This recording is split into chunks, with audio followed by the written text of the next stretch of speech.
kita angkat adalah ya, sebab-sebab amalan ditolak pada Allah Ta'ala.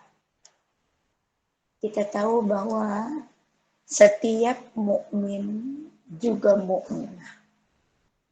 Pahami, bila kata mukmin dan mukminah, berarti tidak hanya beriman kepada Allah Ta'ala, tapi mengikat dirinya dengan aturan-aturan Allah. Menjadikan dirinya sebagaimana yang dimaui oleh Allah Ta'ala. Dengan porsinya sebagai hamba Allah, dia jadikan dirinya hamba Allah yang diinginkan oleh Allah. Dengan porsinya sebagai seorang istri, dia jadikan dirinya istri yang diinginkan oleh Allah. Dengan porsinya sebagai seorang anak, dia jadikan dirinya anak yang diinginkan oleh Allah. Dengan porsinya sebagai seorang ibu, dia jadikan dirinya ibu yang diinginkan oleh Allah. Dengan porsinya sebagai wanita bagian daripada masyarakatnya, dia jadikan dirinya wanita solihah yang diinginkan oleh Allah. Itu makna dari kata mukmin juga mukminah. Ya, jadi setiap mukmin juga mukminah pastilah berusaha dengan maksimal untuk melaksanakan ibadah-ibadah yang diperintahkan oleh Allah.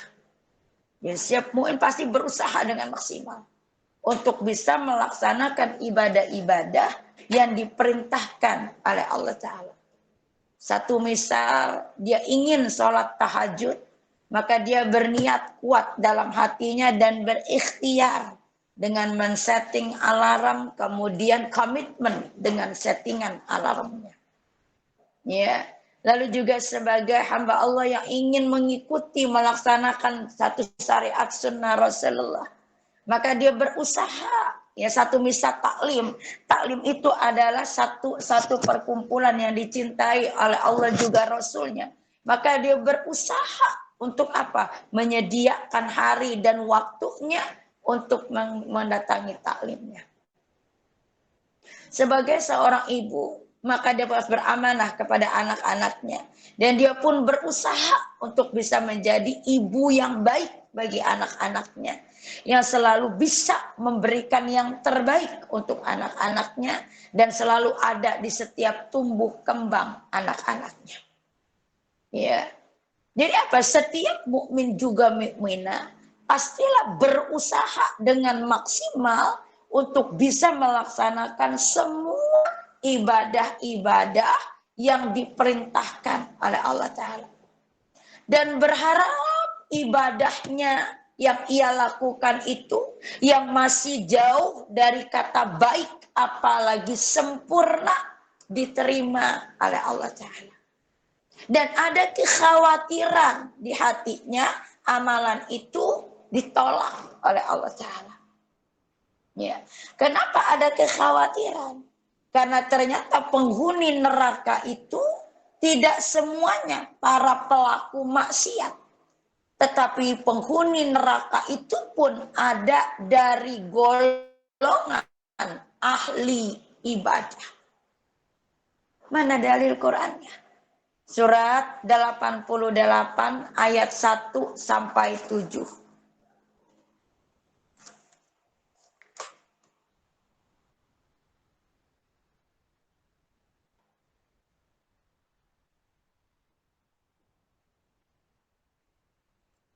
Bismillahirrahmanirrahim. Sudahkah sampai kepadamu berita tentang hari kiamat? Pada hari itu banyak wajah yang tertunduk terhina karena bekerja keras lagi kepayahan. Mereka memasuki api yang sangat panas yaitu neraka. Diberi minum dari sumber air yang sangat panas. Tidak ada makanan bagi mereka selain dari pohon yang berduri, yang tidak menggemukkan dan tidak menghilangkan lapar. Ya, dalam surat 88, surat apa itu? Al-Ghoshiyah, Umi. Surat Al-Ghoshiyah, ya. ayat 1 sampai 7 ya. Allah menerangkan bahwa pada surat 88 Al-Ghasyiyah ayat 7 Allah Ta'ala berfirman, sudahkah sampai kepadamu berita tentang hari kiamat? Allah yang maha tahu bertanya kepada hamba-Nya. Padahal Allah tahu jawabannya. Karena Allah itu maha tahu. Tetapi bertanya kepada hamba-Nya dengan kalimat, sudahkah sampai kepadamu berita tentang hari kiamat? Kenapa Allah bertanya? Padahal Allah itu maha tahu dan Allah tahu jawabannya. Ya, karena Allah tahu. Allah sudah menurunkan Rasul-Nya untuk menyampaikan berita tentang hari kiamat, keadaan tentang hari kiamat, keadaan manusia pada hari kiamat. Tapi ternyata manusia itu cenderung melupakan peringatan Allah dan terlena dengan akhirat, terlena dengan dunia. Kita lihat firman Allah surat 21 ayat 1.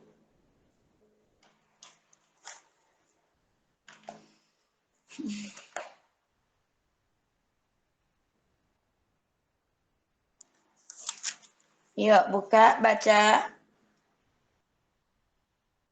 Bismillahirrahmanirrahim. Perhitungan amal manusia telah semakin dekat kepada mereka, sedangkan mereka dalam keadaan lalai dengan dunia, berpaling dari akhirat. Nah, Allah turunkan Al-Quran 30 juz kepada Rasulullah. Dan disampaikan oleh Rasulullah secara bertahap.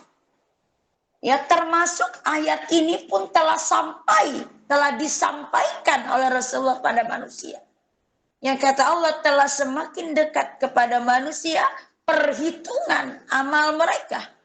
Artinya telah semakin dekat kepada manusia kematiannya, telah semakin dekat kepada manusia perhitungan amal mereka, hari mizan, hari perhitungan, itu hari kiamat. Tapi apa kata Allah? Sedang mereka manusia itu dalam keadaan lalai dengan dunia, berpaling dari akhirat. Ayat ini ya ayat surat 21 ayat 1 dan surat Al-Ghasyiyah ayat 1 itu saling berkorelasi. Jadi kenapa Allah bertanya kepada manusia? Padahal Allah tahu jawabannya karena Allah itu maha tahu. Allah bertanya, karena sudahkah sampai kepadamu berita tentang hari kiamat? Karena Allah melihat faktanya, ya, manusia itu lebih cenderung kepada dunia, berpaling pada akhirat. Sementara Allah sudah mengutus Rasul-Nya untuk menyampaikan berita tentang hari kiamat. Lalu di ayat 2 kata Allah, pada hari itu banyak wajah yang tertunduk dan terhina. Ya, karena bekerja keras, artinya karena bekerja keras, karena sudah beramal banyak sekali. Ya, lagi kepayahan. Artinya mereka telah mengerjakan amalan banyak sampai mereka merasakan kelelahan, kecapean dan kepayahan. Tetapi kata Allah, mereka memasuki api yang sangat panas neraka. Mereka diberi minum dari sumber air yang sangat panas. Dan mereka diberikan makanan dari pohon yang berduri, yang tidak menghilangkan rasa lapar dan juga tidak menggemukkan. Dari ayat ini Allah menegaskan bahwa penghuni neraka itu bukan hanya para pelaku maksiat, tetapi juga ada dari golongan para ahli ibadah. Karena jadi pertanyaan kita, kok bisa? Karena logika kita harusnya banyak amalan itu masuknya ke dalam surga Allah. Kok bisa amalan yang banyak menghantarkannya ke dalam neraka? Ya, jawabannya ada dalam hadis Rasulullah. Ketika di depan sahabat Rasulullah bersabda, tahukah kalian siapa orang-orang yang bangkrut? Sahabat menjawab, ya, orang-orang yang jatuh miskin, ya Rasulullah. Rasul menjawab, bukan. Yang lain menjawab, orang yang tidak punya apa-apa ya Rasulullah. Rasul menjawab, bukan. Kemudian Rasulullah bersabda, sesungguhnya orang yang bangkrut adalah orang yang menyangka dirinya telah melakukan amalan banyak sekali. Tetapi ketika sampai di arsy-Nya Allah Ta'ala, dia cuma membawa dirinya sendiri. Kalau kita perhatikan, ya kalimat yang digunakan dalam hadis ini, Masya Allah. Ya. Orang yang menyangka, berarti apa? Menyangka dirinya, dia telah berbuat dan diterima oleh Allah. Menginventarisir amalannya. Ya, semalam sholat tahajud 11 rakaat, duhanya udah 12 rakaat, tilawahnya udah 2 juz, sedekah pagi udah, banyak nih amal gue hari ini. Nah itu kan menginventarisir dia dengan sangkaannya, amalannya hari ini banyak sekali. Tetapi ketika sampai di arsy-Nya Allah Ta'ala, kata Rasul, dia nggak bawa apa-apa. Kecuali membawa dirinya sendiri. Kenapa demikian? Karena amalnya ditolak oleh Allah Ta'ala. Ya. Jadi kalau kita perhatikan lagi dari awal kita runut, ya, bahwa setiap mukmin juga mukminah itu pasti berusaha semaksimal mungkin untuk bisa melaksanakan ibadah-ibadah yang diperintahkan oleh Allah Ta'ala. Dan berharap ibadahnya yang masih jauh dari kata baik, apalagi sempurna, diterima oleh Allah. Saat beribadah itu ada rasa khawatir, ya, kalau amalan atau ibadah yang ia lakukan itu ditolak oleh Allah Ta'ala. Karena ternyata pada surat 88 ayat 1-7 Allah menerangkan bahwa penghuni neraka itu tidak semuanya para pelaku maksiat, tetapi juga ada dari golongan ahli ibadah. Jadi orang yang ahli ibadah saja bisa masuk neraka. Apalagi yang tidak ada ibadahnya. Ya.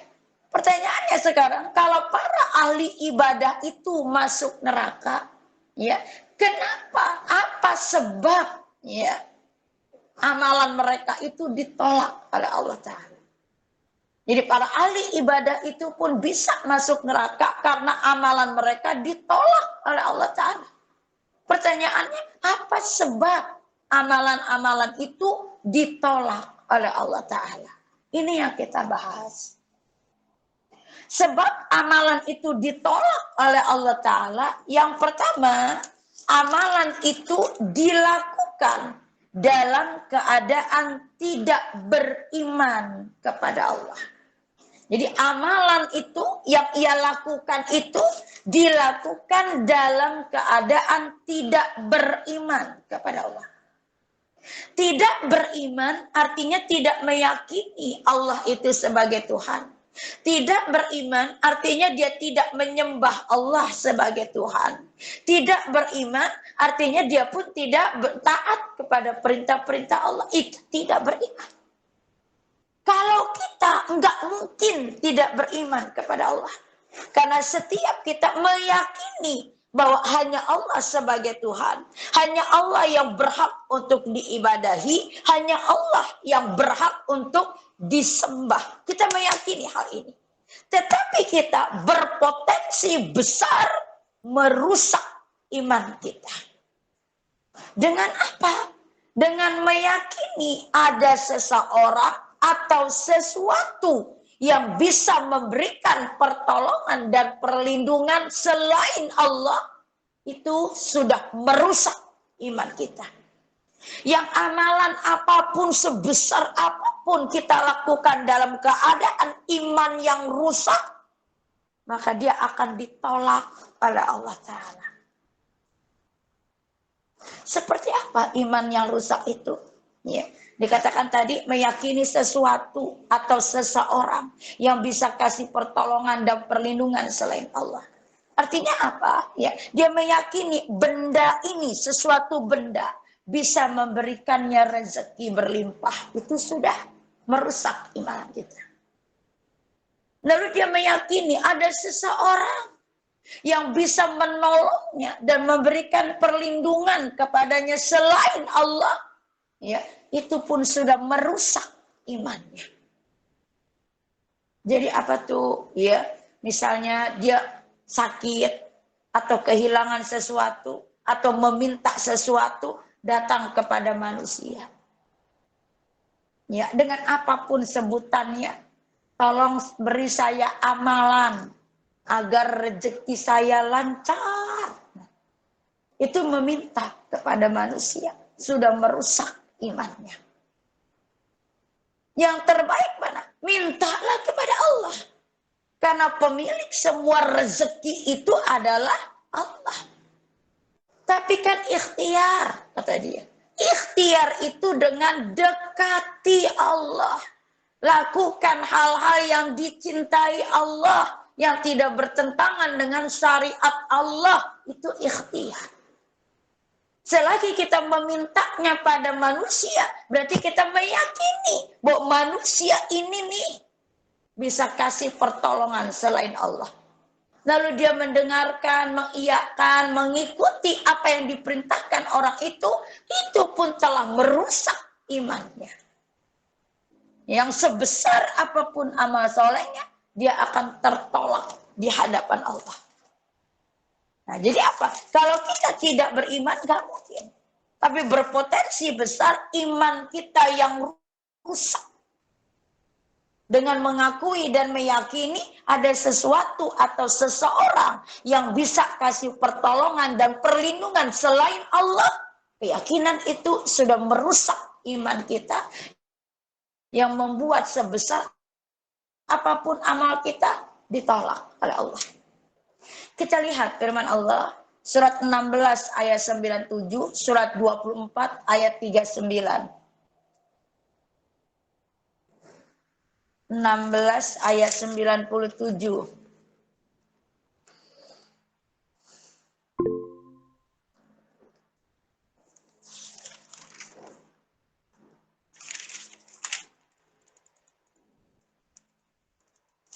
Bismillahirrahmanirrahim. Siapa yang mengerjakan kebajikan, baik laki-laki maupun perempuan dalam keadaan beriman, maka pasti akan kami berikan kepadanya kehidupan yang baik, dan akan kami beri balasan dengan pahala yang lebih baik dari apa yang telah mereka kerjakan. Nah, surat 16, surat apa itu? An-Nahl, Umi. Surat An-Nahl, ayat 97, perhatikan. Allah Ta'ala berfirman, barang siapa mengerjakan kebajikan, baik laki-laki maupun perempuan, dalam keadaan beriman. Dengan tegas Allah mengatakan dalam keadaan beriman. Berarti apa? Hanya meyakini Allah sebagai Tuhannya. Hanya meyakini bahwa hanya Allah yang berhak untuk disembah. Meyakini hanya Allah yang berhak diibadahi. Meyakini hanya Allah yang bisa kasih pertolongan dan perlindungan. Apa kata Allah? Maka pasti. Ada kata pasti. Padahal tanpa kata pasti tidak ada satu manusia pun yang meragukan kemahabenaran firman Allah Ta'ala. Allah menegaskan dengan kata pasti akan kami berikan kepadanya kehidupan yang baik. Artinya apa? Kami berikan balasan. Kalau diberikan balasan berarti amal itu diterima. Ya, kalau kata Allah, dan kami beri balasan di akhirat, ya, di akhirat lebih baik dari apa yang mereka kerjakan. Nah, ini satu contoh amalan yang diterima oleh Allah Ta'ala. Syaratnya kata Allah, dalam keadaan beriman. Baik itu laki-laki atau perempuan akan diterima oleh Allah. Allah akan berikan balasan di dunia.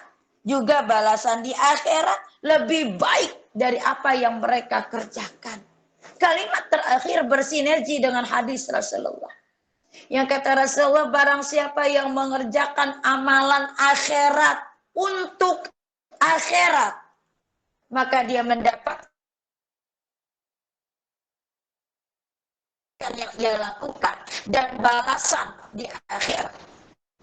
Dan barang siapa yang beramal dengan amalan akhirat untuk dunia, maka dia hanya mendapatkan sebagian dari dunia dan tidak mendapatkan balasan di akhirat. Ini hadis yang mensinergikan dengan kalimat terakhir dari surat 16 ayat 97. Yang kata Allah, Allah akan memberikan balasan lebih baik dari apa kerjakan. Ya, karena Allah akan memberikan balasan tidak hanya di dunia dengan sebab kebaikan itu, tapi juga balasan di akhirat.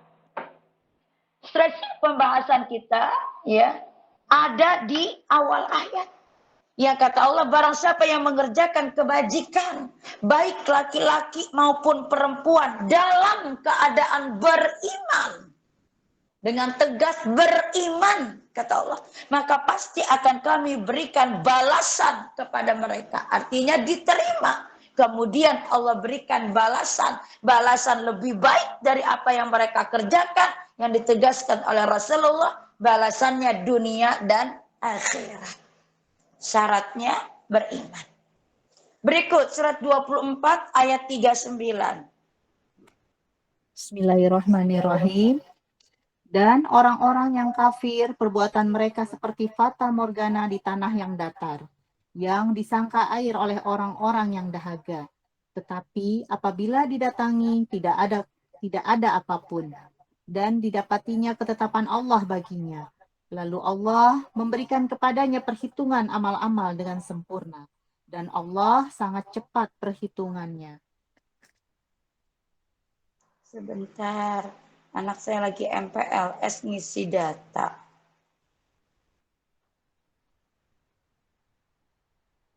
Sekolah.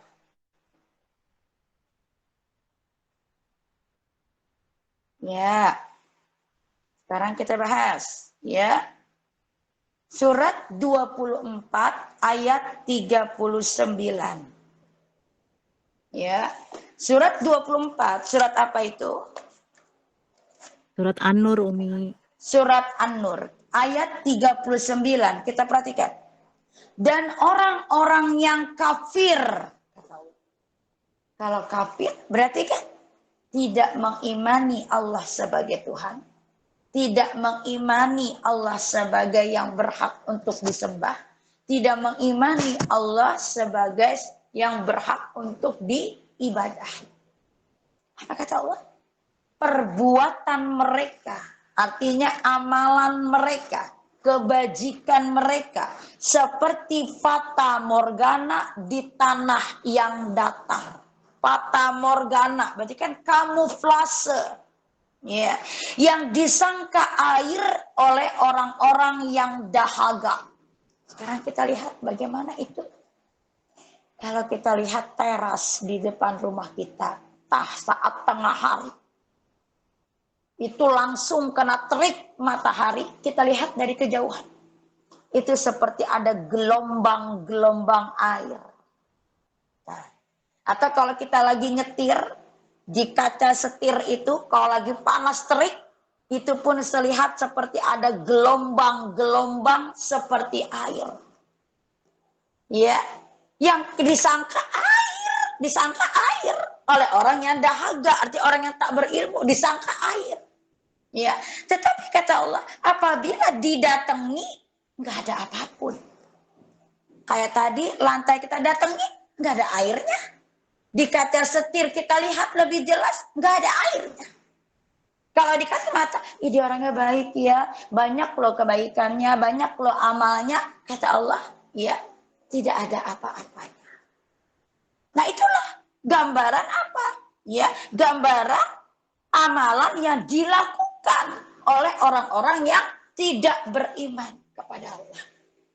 Sementara tadi di surat 16 ayat 97, Allah menegaskan dengan tegas bahwa barang siapa, artinya siapapun, baik laki-laki ataupun perempuan tanpa kecuali, yang melakukan kebaikan, artinya amal soleh, dalam keadaan beriman, kata Allah, maka akan kami berikan balasan, artinya diterima dan diberi balasan, dengan balasan yang lebih baik dari apa yang mereka lakukan.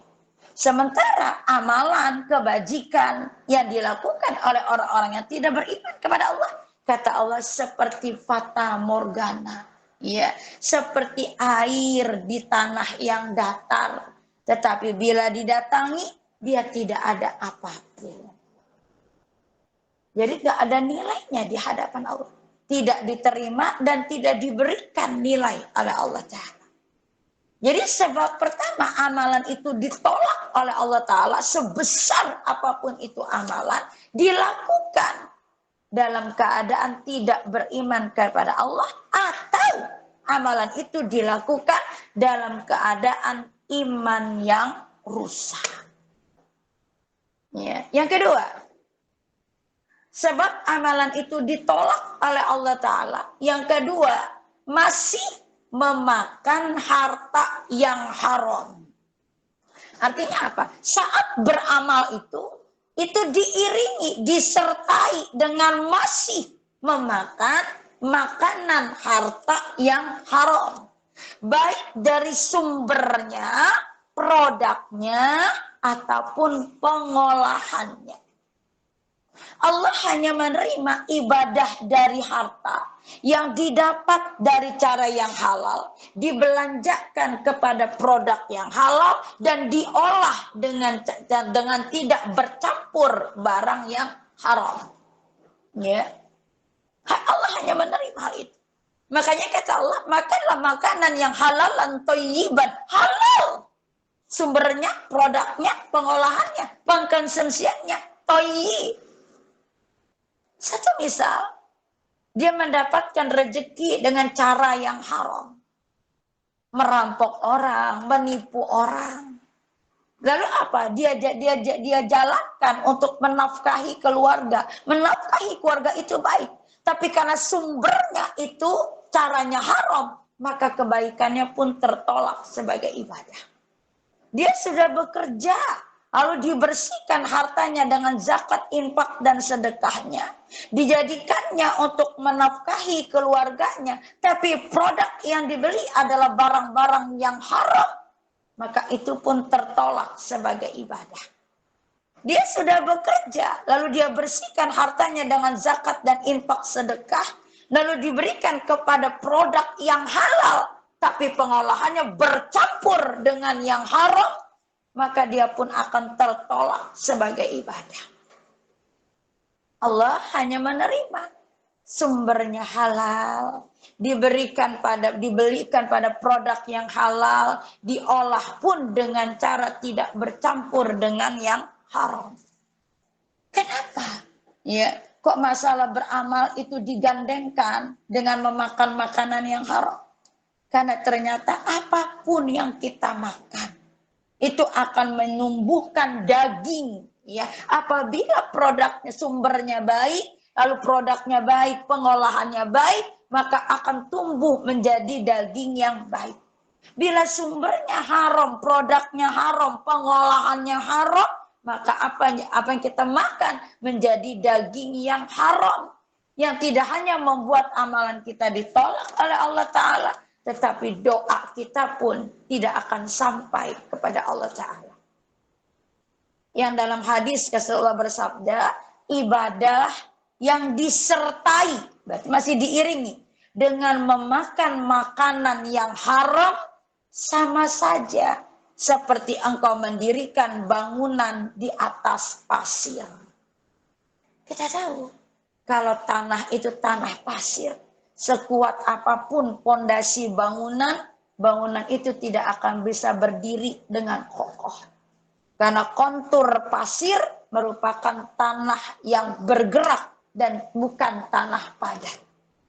Tetapi bila tanah itu tanah darat, ya, bagaimanapun pondasi sebuah bangunan, maka dia pun akan bisa bertahan. Karena tanahnya padat dan tidak bergerak. Jadi apa dikatakan kata tadi? Makanlah makanan yang halalan thayyiban. Halal. Sumbernya, produknya, pengolahannya. Thayyib artinya baik. Indikasi baik adalah tidak berlebih-lebihan. Karena Allah tidak menyukai sifat berlebih berlebihan. Saat kita beramal, tapi masih diiringi, disertai mengkonsumsi makanan yang haram, maka sebesar apapun amalan kita, itu akan ditolak oleh Allah Ta'ala. 3, sebab amalan itu ditolak oleh Allah Ta'ala. Yang ketiga adalah masih melakukan kedurhakaan kepada orang tua. Masih, jadi saat beramal masih diiringi nih, dengan kedurhakaan pada orang tua. Kita tahu bahwa durhaka pada orang tua merupakan dosa besar, ya, nomor 2 setelah syirik, yang tidak akan bisa diampuni oleh Allah Ta'ala kecuali dengan bertaubatan nasuha. Kita ingat firman Allah surat 66 ayat 8.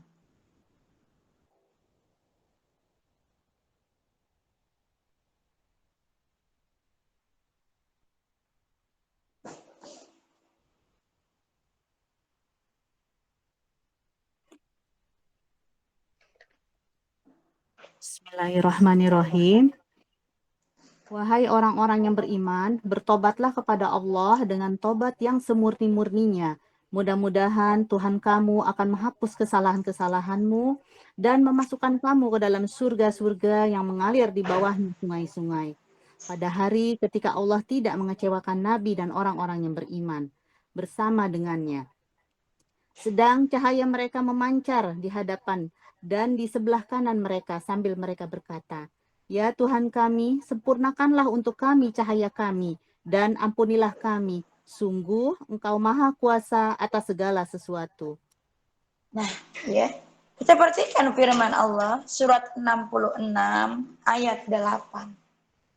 Allah mengawali firman-Nya, "Ya ayyuhalladzina amanu", wahai orang-orang yang beriman. Kalimat ini disepakati oleh seluruh ulama merupakan panggilan kehormatan dari Allah untuk orang-orang yang beriman. Merupakan panggilan kemuliaan dari Allah untuk orang-orang yang beriman. Merupakan panggilan kasih sayang dari Allah untuk orang-orang yang beriman. Allah Maha tahu bahwa hambanya yang beriman pun masih melakukan kesalahan dan dosa. Tapi dengan kasih sayangnya Allah berikan jalan keluar dari kesalahan dan dosa yang ia lakukan.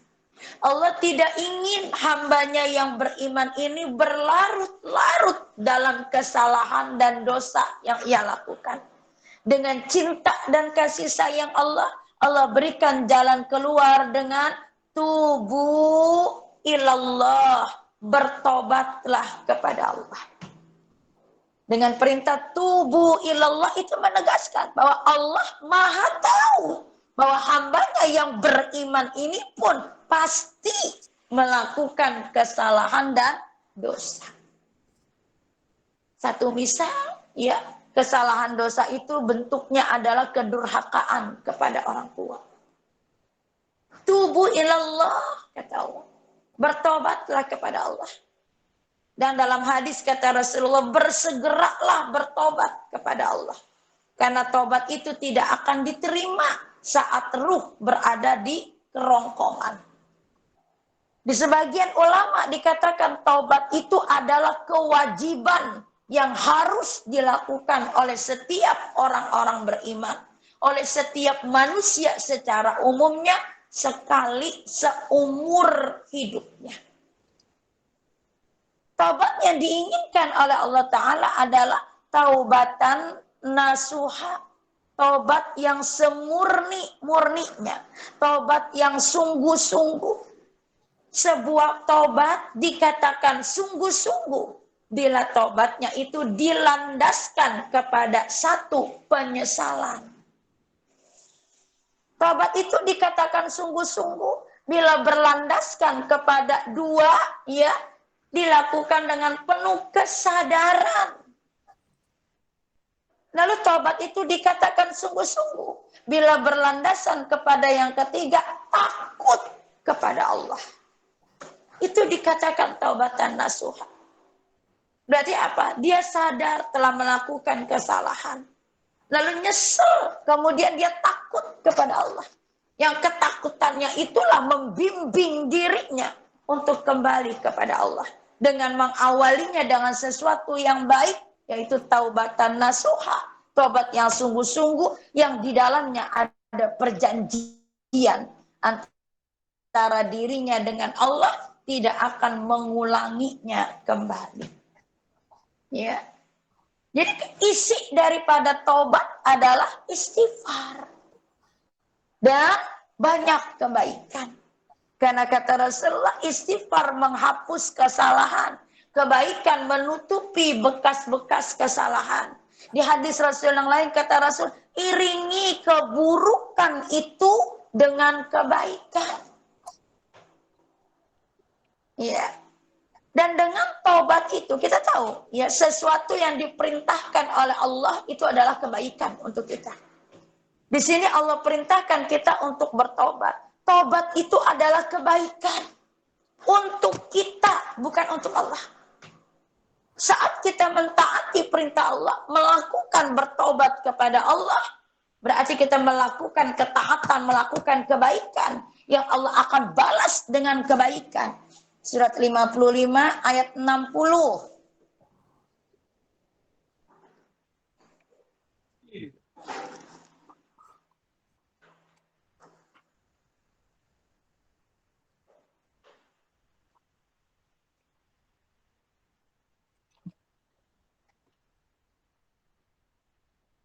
Bismillahirrahmanirrahim.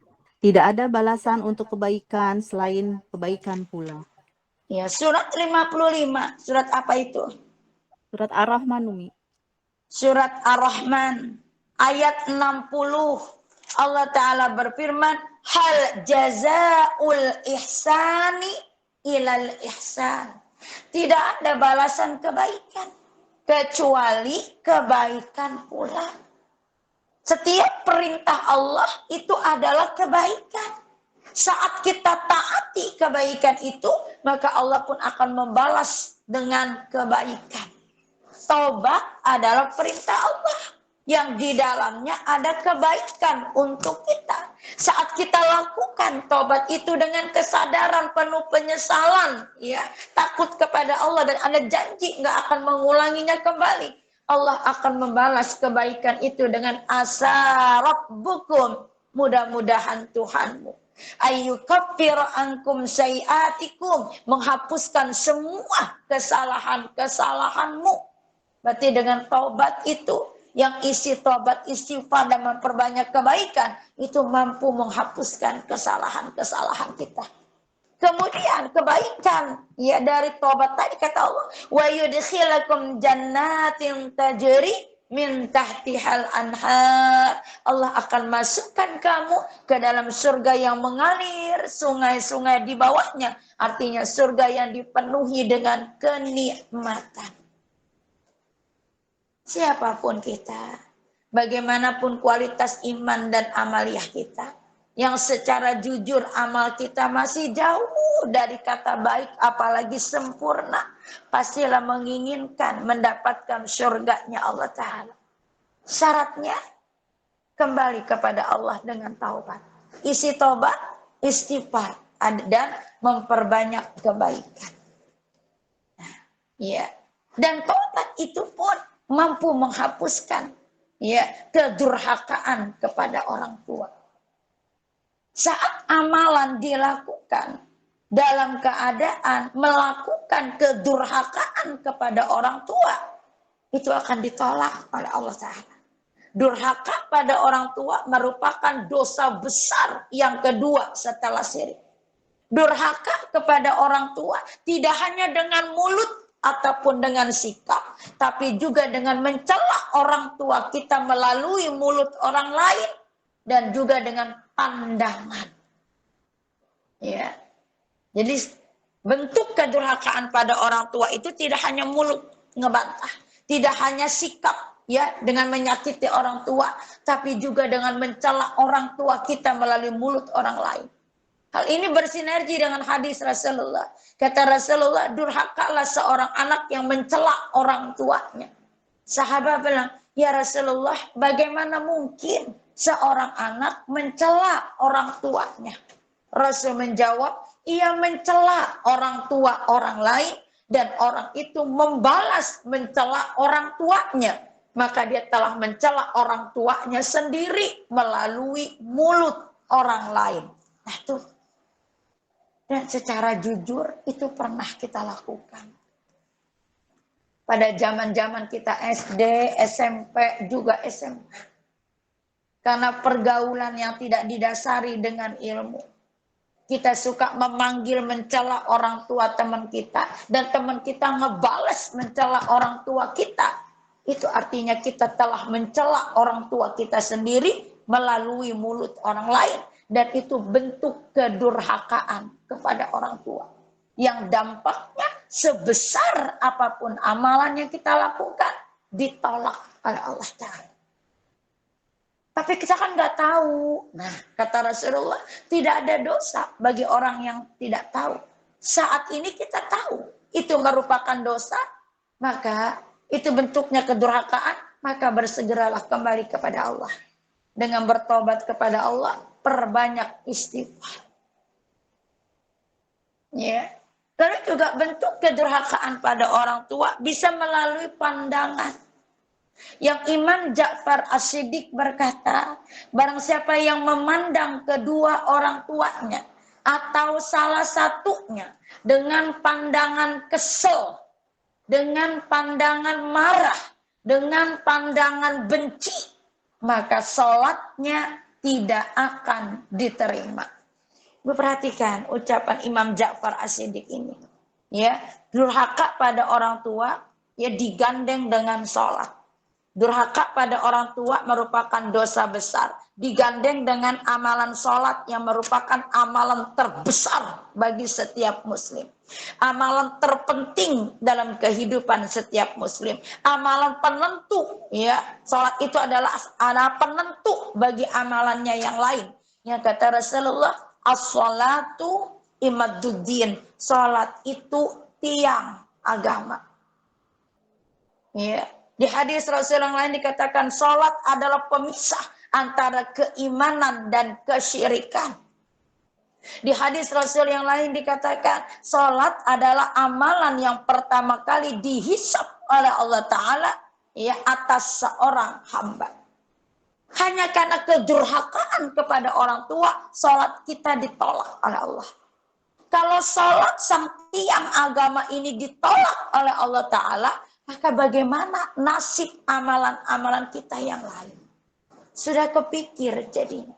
Kalau sholat saja ditolak, maka amalan yang lain pun pasti ditolak.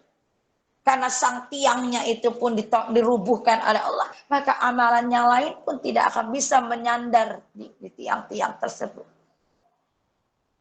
Hanya karena kedurhakaan pada orang tua. Kita lihat perintah Allah surat 17 ayat 23 sampai 24.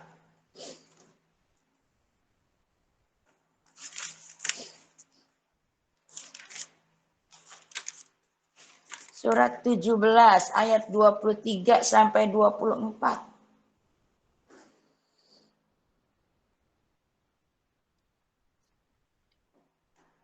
Bismillahirrahmanirrahim. Janganlah engkau mengadakan Tuhan yang lain di samping Allah, nanti engkau menjadi tercela dan terhina. Dan Tuhanmu telah memerintahkan agar kamu jangan menyembah selain Dia, dan hendaklah berbuat baik kepada ibu dan bapak. Jika salah seorang di antara keduanya, atau kedua-duanya sampai berusia lanjut dalam pemeliharaanmu, maka sekali-kali janganlah engkau mengatakan kepada keduanya perkataan dan janganlah engkau membentak keduanya, dan ucapkanlah kepada keduanya perkataan yang baik. Dan rendahkanlah dirimu terhadap keduanya dengan penuh kasih dan sayang, dan ucapkanlah, wahai Tuhanku, sayangilah keduanya sebagaimana mereka berdua telah mendidik aku pada waktu kecil. Ya, surat 17, surat Al-Isra ayat 23 sampai 24. Allah memerintahkan kita untuk hanya menyembah Allah, kemudian Allah gandeng dengan harus berbuat baik kepada kedua orang tua. Artinya apa? Ya, berbuat baik kepada orang tua merupakan amalan terpenting terbesar setelah kita bertauhid kepada Allah. Di awal ayat 23 Allah Ta'ala merintahkan, dan Tuhanmu telah memerintahkan agar kamu jangan menyembah selain Dia.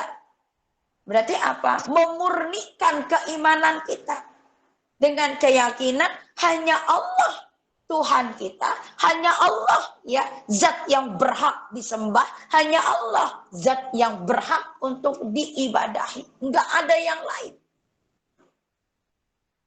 Dan kita dilarang oleh Allah pada ayat ini memuat makna, dilarang oleh Allah untuk meyakini ada sesuatu atau seseorang yang bisa kasih kita pertolongan juga perlindungan selain Allah.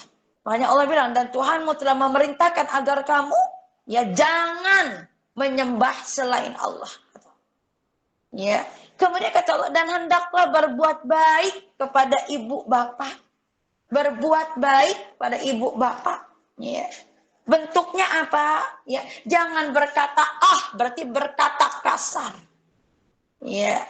Lalu apalagi jangan membentak, berarti dengan perbuatan, termasuk dengan pandangan. Ya, jadi bentak itu tidak hanya dengan ucapan, tapi dengan sikap, dengan pandangan yang indikasinya melukai hati orang tua. Apa kata Allah lagi? Dan rendahkanlah dirimu terhadap keduanya dengan penuh kasih dan sayang. Rendahkan. Ya, dan ucapkanlah, wahai Rabbku, sayangilah keduanya sebagaimana mereka berdua telah mendidik aku pada waktu kecil. Yang kita garis bawahi di sini, Allah melarang seorang anak untuk melakukan kedurhakaan pada orang tua, baik dengan lisannya, sikapnya, mencela orang tua, ataupun melalui pandangan. Kenapa Allah melarang kita berbuat kedurhakaan? Ternyata dengan melakukan kedurhakaan pada orang tua, baik dengan lisan, sikap, pandangan, ataupun mencela, membuat sholat kita tidak akan diterima oleh Allah. Kalau sholat saja ditolak oleh Allah Ta'ala, maka amalan yang lain pun sebesar apapun, itu pun akan ditolak oleh Allah Ta'ala. Ya. Sementara mungkin kita lupa pernah melakukan kesalahan, pernah melakukan kedurhakaan pada orang tua. Mungkin dulu juga nggak sengaja, mungkin juga dulu nggak disadari, maka saat ini sudah tahu. Yang terbaik kata Rasulullah, beruntunglah orang yang merasa dirinya kurang, celakalah orang yang merasa dirinya cukup. Yang terbaik, bisa jadi saya dulu pernah melakukan kedurhakaan, itu yang terbaik. Yang salah adalah gue nggak pernah melakukan kedurhakaan, itu salah. Itu kebanggaan pada diri, indikasinya kesombongan. Yang dengan kesombongan itu sebanyak sebesar apapun amal soleh kita, tidak akan bisa menghantarkan kita kepada surganya Allah Ta'ala. Jadi yang terbaik, bisa jadi saya dulu melakukan kedurhakaan kepada orang tua. Setelah tersadar begitu, timbul penyesalan. Ada rasa takut kepada Allah. Realisasi takutnya adalah memperbanyak istighfar.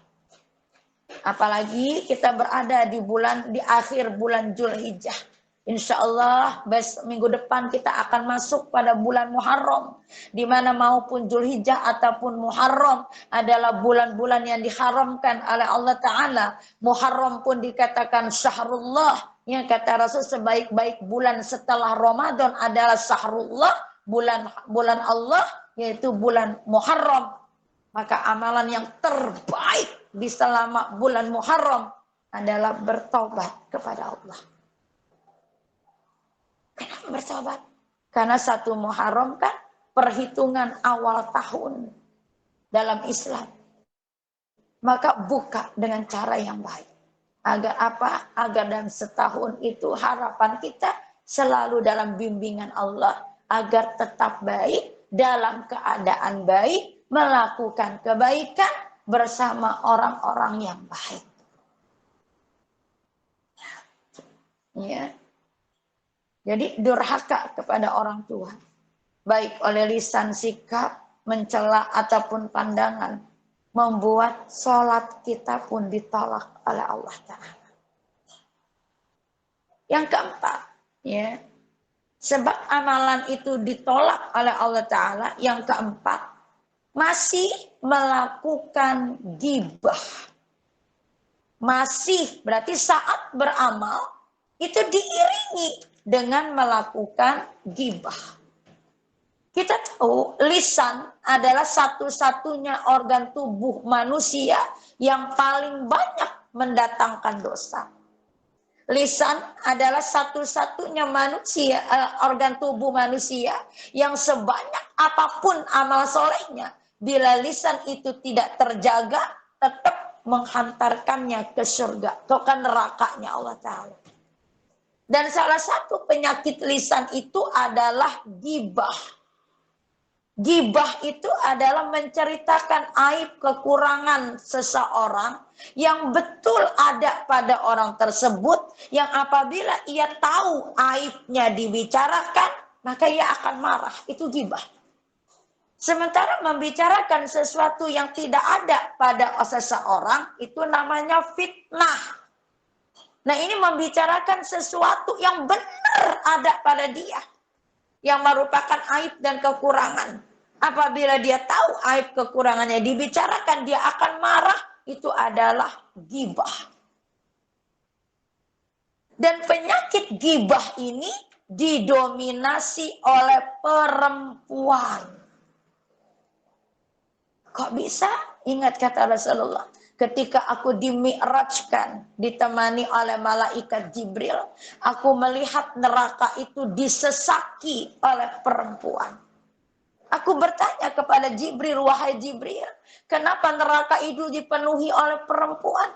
Jibril menjawab, ya, karena ia kurang bersyukur pada kebaikan suaminya dan tidak bisa menjaga lisannya. Ketika pulang dari dimi'rajkan, Rasul berjalan dan menemui sekelompok perempuan. Di depan sekelompok perempuan Rasul berkata, ya, sesungguhnya ketika aku dimi'rajkan, aku melihat penghuni neraka itu kebanyakan dari kalian. Maka bersedekahlah, kata Rasulullah. Sedekah itu indikasinya kebaikan. Kebaikan itu menutupi keburukan. Makanya kata Rasul, iringi keburukan itu dengan kebaikan. Kita kembali. Jadi gibah adalah penyakit lisan yang didominasi oleh perempuan. Saat kita melakukan amal soleh sebesar apapun, tetapi diiringi dengan gibah, maka amalan itu pun akan ditolak oleh Allah Ta'ala. Maka, ya, karena gibah itu didominasi oleh perempuan, Allah, ya, memberikan jalan keluar, ya, dalam surat 33 ayat 33.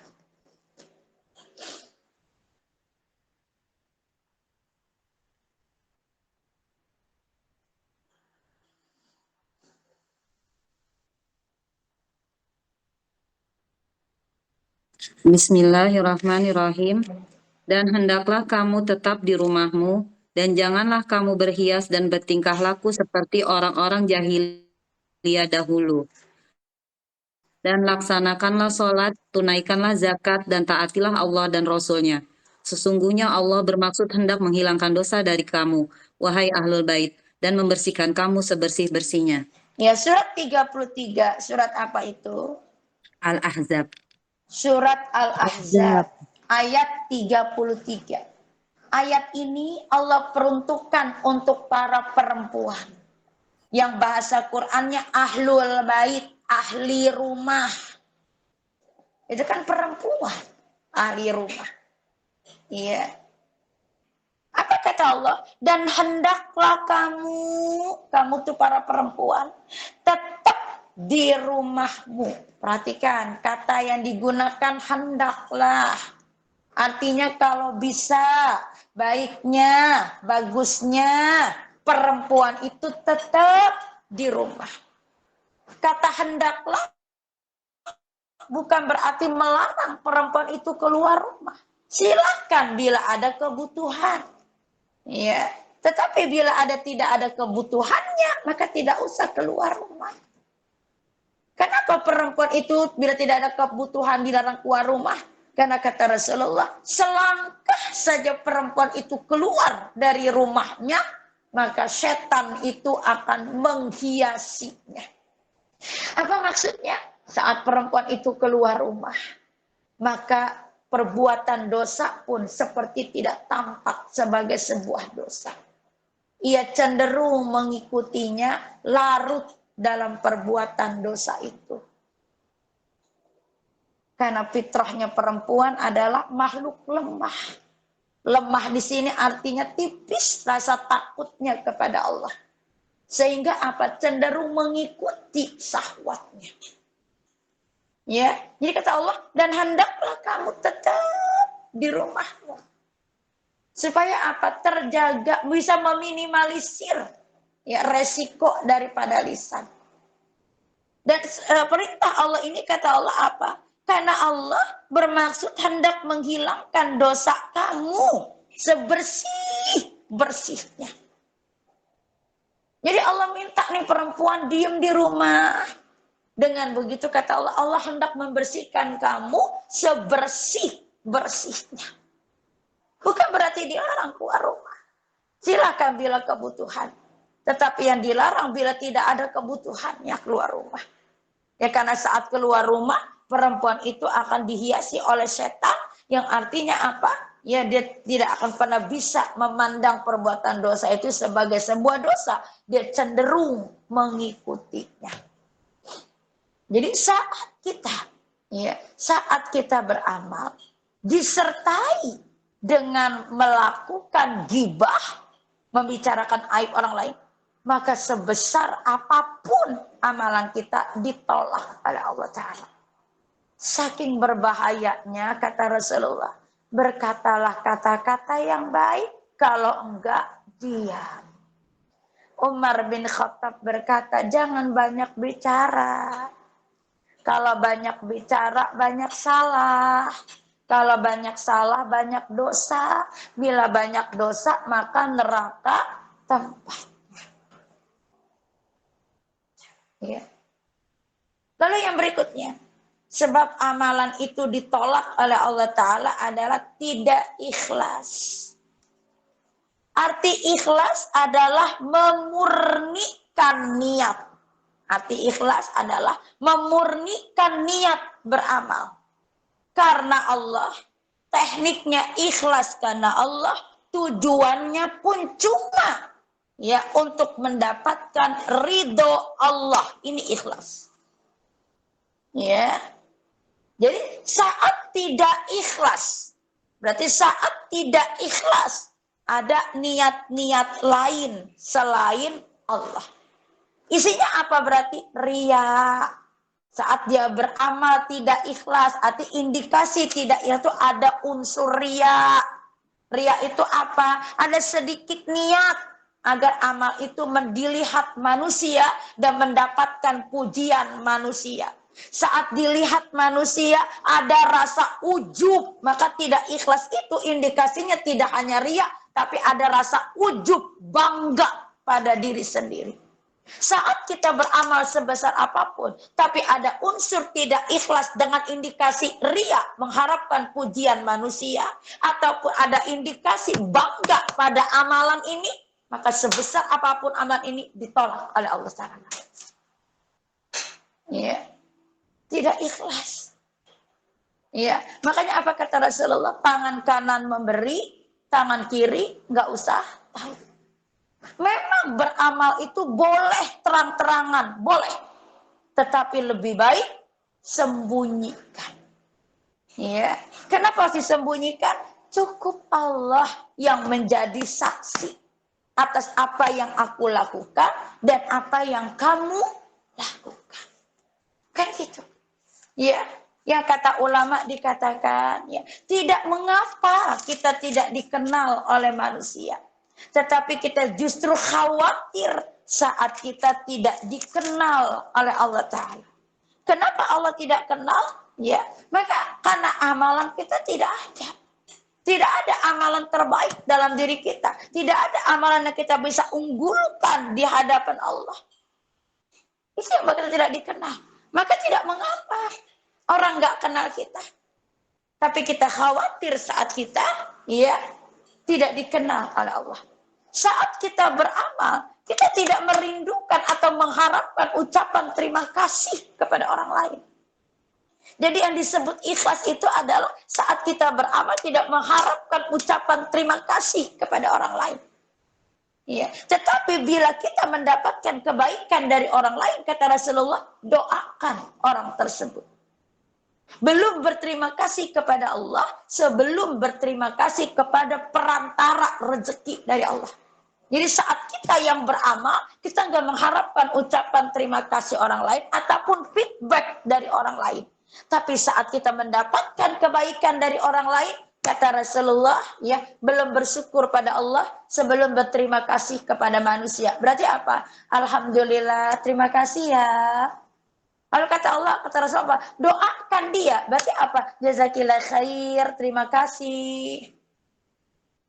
Alhamdulillah, segala puji bagi Allah. Jazakillah khair, semoga Allah membalas dengan kebaikan. Karena dia nggak ngerti, iringi dengan terima kasih ya. Itu yang terbaik. Kalau kita yang mendapatkan kebaikan, tapi saat kita yang memberikan kebaikan, jangan mengharapkan ucapan terima kasih dari orang lain. Dan jangan mengharapkan feedback balasan dari orang lain. Itu yang dikatakan ikhlas. Cukup Allah. Ya, cukup Allah ya yang melihat apa yang kita lakukan, dan cukup Allah sebagai sebaik-baik pemberi balasan atas apa yang kita lakukan. Nah, jadi apa dikatakan? Ya jangan sampai ya saat kita beramal kita tidak ikhlas atau ikhlas itu terucapkan. Ya, Imam Said Qutb mengatakan bila ikhlas itu sudah tersebut maka dia tidak ikhlas. Ikhlas gue ngasih dia ikhlas banget, itu tidak ikhlas. Karena ikhlas itu ada di dalam hati. Niat pun kalau sudah terucap itu bukan ikhlas, karena sudah ada yang mendengar. Karena niat itu ada di dalam hati. Masya Allah. Ya. Jadi saat kita beramal sebesar apapun, tetapi kita melakukannya tidak ikhlas karena Allah. Ya. Indikasinya ada riya, pamer, ingin mendapatkan pujian feedback dari orang lain, atau juga ada rasa bangga kepada apa yang kita lakukan. Sebesar apapun amal kita, dia akan ditolak oleh Allah Ta'ala. Kita lihat firman Allah surat 4 ayat 38.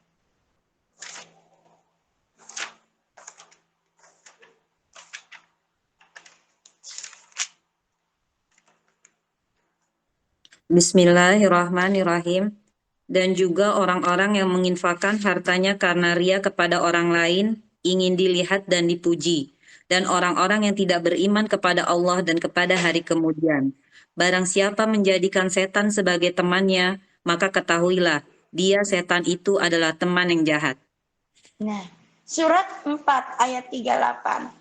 Ya, Allah Ta'ala mengatakan, dan juga orang-orang yang menginfakkan hartanya, berarti melakukan kebaikan. Karena ria, berarti kan pamer. Ya, kalau dipamerkan berarti kan ada feedback yang kita harapkan. Apa dia? Dilihat orang lain, dipuji oleh orang lain. Saat dilihat dan dipuji, berarti merasa bangga apa yang ia lakukan. Ya. Di ayat 40-nya Allah sambungkan, sungguh Allah dikatakan ya tidak akan menzalimi seseorang walau seberat biji zarrah. Ya. Dan jika ada kebajikan sekecil pun Allah akan melipat gandakan, dan yang memberikan pahala di sini sebagai anak hanya Allah saja, ya. Di surat 38 tadi Allah mengatakan orang yang melakukan amal soleh semisal menginfakkan hartanya diikuti dengan ria, ya, karena ingin dilihat dan dipuji oleh orang lain. Saat mendapatkan pujian dan dilihat dan pujian orang lain, dia merasa bangga akan amalannya, ya. Sesungguhnya dia telah mengikuti setan, kata Allah. Dan setan itu adalah teman yang sangat jahat, kata Allah. Berarti apa? Saat kita mengikuti Allah, kita harus ikhlas karena Allah. Tujuannya pun cuma ridha Allah. Tetapi saat kita beramal ingin dilihat orang lain, ingin dipuji oleh orang lain, dan ada rasa bangga pada apa yang kita lakukan, sesungguhnya saat itu kita mengikuti bisikan-bisikan setan. Dan yang kata Allah, setan itu adalah sangat jahat. Kenapa jahat? Dia menggiring kita untuk menghanguskan semua kebaikan amalan yang telah kita lakukan dari amalan yang kita lakukan. Terlihat sepele, tapi berat untuk dilakukan. Ya, seberat apapun, kalau Allah sudah mensyariatkan, maka Allah tahu kita mampu untuk melakukannya. Tapi susah. Memang susah. Karena hidup itu adalah proses belajar untuk menjadi baik. Maka hargai, jalani, hargai proses itu. Ya, berubahlah untuk menjadi baik dalam proses itu. Maka insya Allah, Allah akan bersama prasangka hambanya. Jadi dikatakan tadi,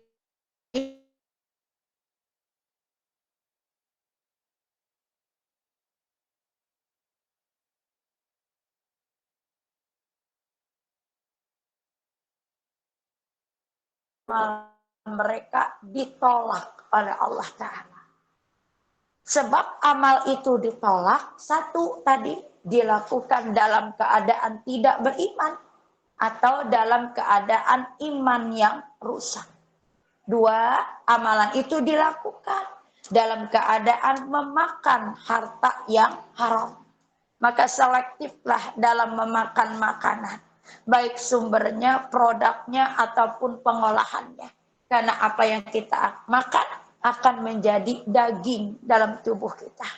Bila dia sumbernya baik, maka akan jadi daging yang baik. Bila sumber produk dan pengolahannya buruk, indikasinya bercampur dengan yang haram, maka dia akan menjadi penghalang antara kita dengan Allah. Yang akibatnya tidak hanya amalan kita ditolak oleh Allah, tapi doa-doa kita pun tidak akan sampai kepada Allah. Lalu sebab ketiga adalah saat beramal masih melakukan kedurhakaan kepada orang tua, baik oleh ucapan ataupun sikap, atau mencela orang lain, ataupun juga dengan memandang orang tua dengan rasa kesal. Iya. Maka saat itu, saat kita melakukan kedurhakaan, tidak hanya amalan kita yang ditolak oleh Allah, tapi sholat kita pun ditolak oleh Allah. Maka apa yang terbaik untuk kita? Bersegeralah kembali kepada Allah dengan bertaubat.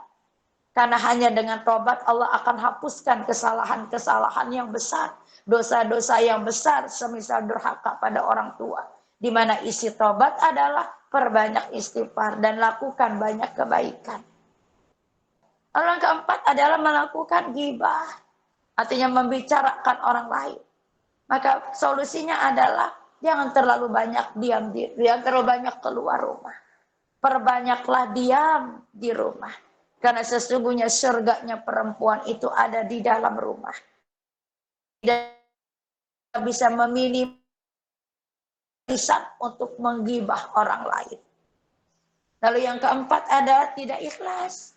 Ya, indikasi tidak ikhlas adalah ada unsur riya, ingin dilihat dan dipuji orang lain.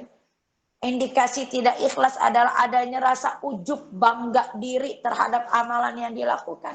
Maka PR kita adalah, ya, beramallah, ya, dengan terang-terangan boleh, tapi jaga hati kita. Karena kata Rasulullah, gerakan hati itu lebih cepat daripada angin yang berhembus. Tetapi lebih baik kalau bisa sembunyikan. Cukup Allah yang tahu, yang menjadi saksi atas apa yang kita lakukan dan kamu lakukan. Karena Allah tidak pernah tidur. Karena Allah tidak pernah lalai, karena Allah tidak pernah salah. Sekecil apapun kebaikan Allah tahu dan Allah akan memberikan balasan. Ya, maka apa dikatakan? Ya, kalau saya lebih memegang, bersembunyilah dalam beramal. Ya, dengan keyakinan Allah Maha Tahu. Tidak mengapa kita tidak dikenal oleh orang lain. Ya, tetapi kita khawatir saat Allah tidak mengenali diri kita. Ya, nah itulah sebab-sebab amalan ditolak oleh Allah Ta'ala.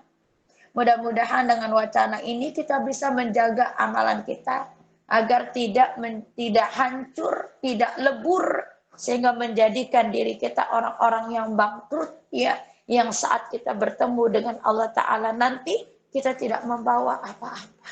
Ya, itu sebuah kerugian besar. Sementara ya saat mengumpulkan amalan itu cuma ada di dunia. Karena bila kematian datang, itu saatnya menghitung amalan dan memperoleh ganjaran atas apa yang kita lakukan. Ya, mudah-mudahan bermanfaat pertemuan kita siang hari ini. Semoga Allah memberkahi pertemuan kita ini dan memberikan hidayah serta menyempurnakan hidayah dan petunjuknya kepada kita, yang dengan hidayahnya kita mendapatkan kemudahan, ya, untuk menjalankan, mengamalkan semua amalan-amalan yang Allah perintahkan dan bisa menjadi manusia yang lebih baik dari hari-hari yang telah kita lalui. Ya, mudah-mudahan bermanfaat. Tutup dengan istighfar. Astagfirullahaladzim, astagfirullahaladzim, astagfirullahaladzim wa atubu ilaih. Subhanaka Allahumma wa bihamdika asyhadu an la ilaha illa anta astaghfiruka wa atubu ilaih. Alhamdulillahirabbil alamin. Lebih kurangnya saya mohon maaf. Barakallahu fikum. Hadanallahu wa iyyakum ajma'in. Assalamualaikum warahmatullahi wabarakatuh.